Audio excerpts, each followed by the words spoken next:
friends, how's it going? It's me, Betty Jean. Happy Halloween. So I'm still going to be doing my Apocalyptic Beauty subscription unboxing even though it is Halloween because I just feel like it's fitting. It's always themed around something kind of spooky, Halloween-y. It's appropriate, I feel like. In case you are new to these videos, Apocalyptic Beauty is an indie brand who also have a monthly subscription service. I believe it's $15 a month. I always forget how much it costs. It's somewhere in that realm. I do pay for it myself. I buy it every month. I've been a subscriber for like a year and a half now, and I became an affiliate about 8 months ago, I want to guess. So you can use my code beautbean if you want to save 15% off on their site. It doesn't work for the subscription, but it does work for individual products, and I get store credits, not actual cash, just so you guys know everything. The bags are always, like I said, themed around something like spooky or Halloween, and I absolutely love it. It's so much fun. It is pretty much the only subscription I'm still a part of. I have a cat subscription as well, but that's a whole other thing. There's always loose shadows, sometimes glitter, sometimes liquid lipstick, gloss, contour, blush, highlight, random things, but eyeshadows are definitely the main focus. If you don't like loose eyeshadows or loose products, this is not the subscription for you. I'm typically not a huge fan of it myself. However, I do make an exception with this brand because I think it's fun and I just enjoy playing with it. These bags always spark my creativity and I just love it. There's usually 4 to 5 items in each bag, and let's just get on with it. The theme this month is Glamour Ghoul, which I'm very excited for. I will have a wig to make this all look better later. I just did not feel like trying with my hair today, and that is okay. Sometimes that's what wigs are for. Wigs are my crutch. This is what the bag itself looks like. It's so freaking cute. We got 5 things. We got 3 shadows, we got a contour, and we got a lip gloss. They also always send candy, but I ate it last night when I got it in the mail. It was Skulls and Bones. It's always themed around something relating to the bag, and I think it's adorable. The gloss is Hemorrhage Red, which is hilarious. And oh, that's really pretty actually. I thought it would be, I don't know, more bright, but I like that it's kind of a deeper, bloodier red. That's pretty. I actually don't know if I own a red gloss. The contour is called Out of the Mist, and it's described as a ghoulish contour. Looks quite gray. We'll see how that looks on my skin. Worst case scenario, I bronze it up. I've already put on my primer, foundation, concealer, Milk Makeup bronzing stick, and my setting powder. I might have said powder twice. That's where my face is at right now, just so you know. And then we got 3 shadows. This first one is Vampira Cocktail, and it is described as an amorphous red wine. Now, I say this every time, the shadows don't swatch the best on dry skin. I highly recommend using a glitter primer with these, and I will show you what they look like with that as well. This next one is called Edipiffs and Autographs. Edipaphs? You're gonna correct me in the comments below 100 times, I'm sure. It's described as a smoky steel blue gray. Ooh, it's pretty. These are actually swatching quite nice. And this last one is Screamland. It is described as a smoky red black. Ooh, that's interesting. I like those colors. Now, just for the sake of showing you, I'm just gonna lay some of my NYX glitter primer down on my hand here. It's my favorite glitter glue. I'm taking more of those shadows on my fingers and I'm just gonna tap them out so you can see what they actually look like when they have their full potential. Ooh, they just beef up so much more, especially in person. I don't know how well it translates on camera, but you guys have liked seeing the comparison swatches of with and without glitter primer, so that's why I started doing it. I don't know what we're gonna do with these. Obviously do something grayish, bluish, reddish. It's gonna be very smoky and grungy.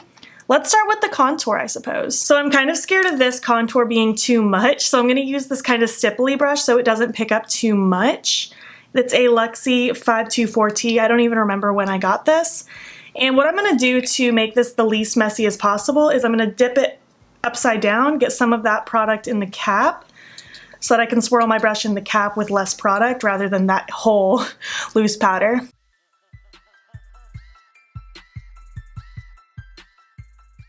It's actually not a bad color. That would be really ashy on probably anyone darker than me, but on my fair skin, it's not bad at all. It seems to blend out quite nicely.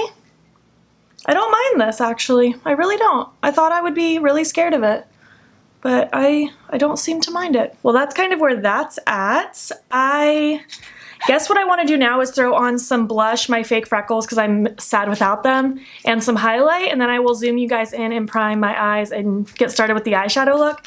I'm going to use, I think, this red blush from the Likely Makeup Clown Blush palette and probably my Milk Makeup Iced Flex highlight, but I will have all of my face details down below if you are curious. I've returned. Obviously the contour is very gray base, especially next to that reddish blush, but I really don't mind the way it looks, and I feel like once my whole face is put together, I think it's gonna look really nice. But I'm going ahead and priming my eye with my Sigma eyeshadow base in Ignite because I always do, and I'm not going to set it because I never do. To help me out by adding some matte shades in my crease, I'm going to dip into my Orb of Light palette from Black Moon Cosmetics because I haven't played with this in a little while, and the shades are perfect for this look. I want to start by taking this one right here called Wolf. It's like a darker cool tone brown color, and I'm going to use my Lunar Beauty dual-ended brush. And I'm just going to kind of work on packing that in the outer corner, begin running it through the crease. I'm not going to take this up too terribly high because I want to use a lighter shade to help blend this out. I'm not doing anything like revolutionary with this. I'm just doing a darker outer corner, blended out crease, that sort of thing.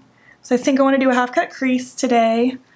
What's new, Betty Jean? You never do that. I just like it, and when I have multiple shimmers to use, I feel like it's a good way to kind of showcase them. Flipping that brush over, I'm going to dip into the black now, literally called black. This is just like the packing side of the brush, and I'm just going to lay some of this black down literally in my outer corner. I'm not going to take this in the crease. I'm not even necessarily, yeah, I just want to keep it mostly focused here. Then I'll blend it out. I'm also going to pop just a tiny bit of it against my lashes under my lower lash line, but that's pretty much it for the black. I don't want it to be too much. And then just flipping it over, blending it out. How's your month going? What are you guys up to? My month's been pretty good. Just keeping busy between working in the salon and keeping my Halloween videos filmed, trying to stay quite ahead of myself. Like, it's only October 8th, and I think this video is not going up for another, like, almost 10 days or so. But it's been good.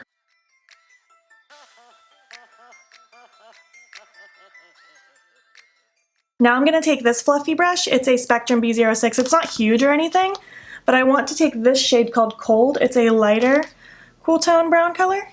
I'm going to tap off the excess, and I'm going to use that to blend out the edge, just so that things stay nice and soft.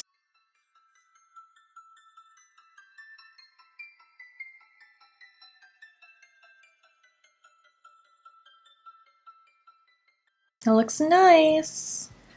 I'm always so pleased when I use this palette. Like, I know it's just a neutral palette, but it's just my favorite neutral palette. It's so good. All right, time for some shimmers. I'm gonna start by cutting my crease, and I've talked about this in a few other videos this month, but my favorite cut crease glitter primer is my MBA Cosmetics one because it kind of removes my makeup on my lid while also leaving that tackiness behind. So I just put a little droplet of that on a flat brush. This is a ColourPop E3.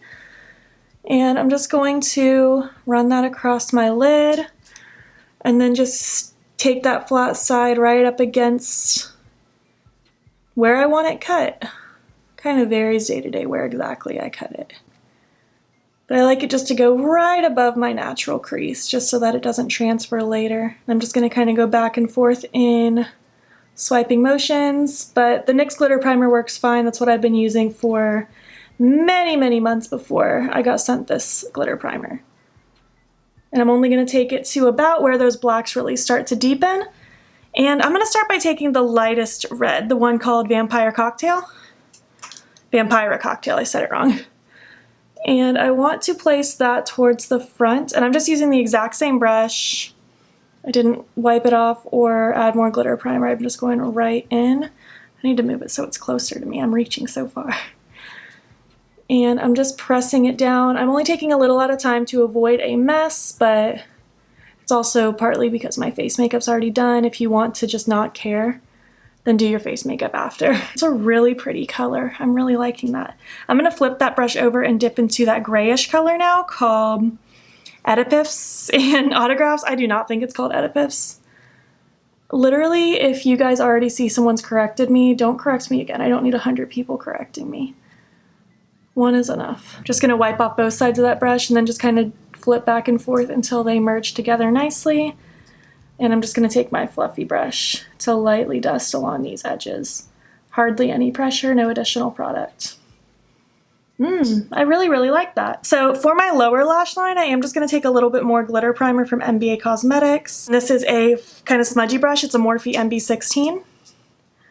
I'm just going to pop some of that glitter primer right up against the front half of my lower lash line and dip into the darker red. This one is called Screamland. I thought about doing the darker red and lighter red on the lid, but I really wanted that smoky blue color to have a moment, and I didn't want to just pop it on the lower lashes.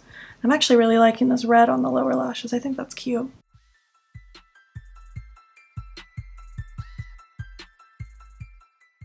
And then I'm going to take that blending brush again, just to buff out the edges so it's softer. And I mean, that's the eye look. Obviously it's nothing revolutionary, but I think it's really pretty and sultry, and I think it's cute. For my inner corner, I'm just going to take my Flex Highlight, the ice shade that I used on my face, and pop it in my inner corner. A silver, in retrospect, would probably go the best, but I'm just going to use what's in front of me because that's what makes sense to me right now. I don't know what I want in my waterline just yet. I have a feeling it's going to be Oxblood from NYX because it's a really pretty darker burgundy color. So I'm going to mull that over, do the other eye, throw on my lashes. I'm going to put on the gloss because I don't like applying lip product on camera. And we'll chat some more. All right, this is the look complete with my lashes. I went with my Likely Makeup Anxious Angel lashes. I did put the Oxblood liner in my waterline. I love the way that looks. And I threw that gloss on. I love the formula of their glosses. They just feel so moisturizing and nourishing. To me, they don't feel too thick. They do feel like something, but it's not oily or too thick or too much. And especially for them being like colored glosses, these are one of the few that I actually like. Most of the time when I want a gloss, I want it to be like clear, maybe with some sparkle, very sheer, nothing crazy. I don't mind the colored glosses from Apocalyptic Beauty. I think they are lovely, and this one's no exception. I don't own a gloss this color, and I'm really happy I have one now. The contour, I don't know if I'll necessarily pick it up again for a regular look. Maybe for certain costume looks it would be useful to have this kind of a shade. However, I do already have the Lunatic Labs contour book with gray contours, so I don't know which one I would potentially reach for more, but it is an interesting color and it was fun to play with, and I don't feel uncomfortable wearing it. These shadows are all so pretty. I really like this lighter red color. It's really, really cute, and I really like this steely gray blue. I didn't know if I'd like that one as much, but I love it. And the gloss is such a hit for me. I'm really happy with this bag. I love this wig too. I know it's like really crazy, but I think it's so cute and fun. And black is a color I would never put in my hair for real, so it's just fun to have a wig the color. But yeah. This is the final look. I'm quite happy with this month's bag. What did you guys think? If you got it or if you didn't get it, what did you think of the products in the bag this month? I would love to hear your thoughts. Next month's theme is Pumpkin Queen. I'm really excited for that. That one's gonna be very fun. If you made it to the end of this Apocalyptic Beauty Glamour Ghoul video, leave a vampire emoji just because I'm feeling very vampy. I know it's a ghoul one, but I'm feeling vampy with this, so leave a vampire emoji if you made it to the end. Also, if you like this video and you're enjoying Halloween, please make sure to give it a thumbs up. If you're not already, please hop over to my Instagram. It's beautbean. Follow me there. I post every single day, and don't forget to subscribe. I'm posting every day in October for Halloween. Thank you so much for watching, and I will catch you in the next one. Okay, bye.